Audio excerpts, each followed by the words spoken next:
এই পর্যায়ে নওগাঁ থেকে বাজার পরিস্থিতি জানাচ্ছেন হারুন অর রশিদ চৌধুরী।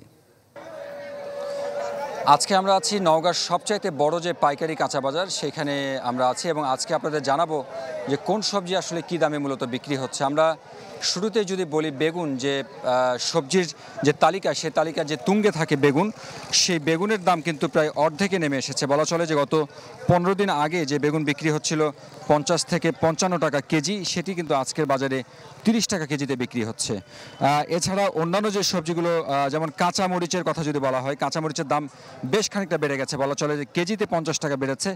110 টাকা যেখানে বিক্রি হচ্ছিল 10 দিন আগে, সেই কাঁচা মরিচ আজকে বিক্রি হচ্ছে পাইকারি বাজারে 160 টাকা, যেটি খুচরা বাজারে যাওয়ার পরে কাস্টমারদের কাছ থেকে নেওয়া হচ্ছে 200 টাকা কেজি দরে।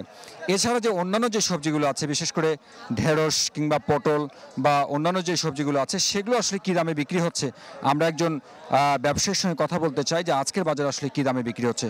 একটু আমাদেরকে জানাবেন যে আজকের বাজার আসলে কোনটি কী দামে বিক্রি হচ্ছে, একটু জানতে চাই।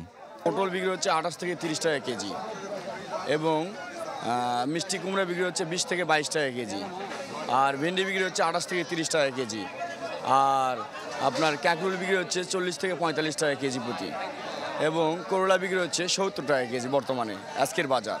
এই যখন পরিস্থিতি, তখন কাঁচা বাজারে স্বস্তি ফেরাতে সরকারের তদারকি চায় সাধারণ মানুষ। হারুন রশিদ চৌধুরী, চ্যানেল 24, নওগাঁ।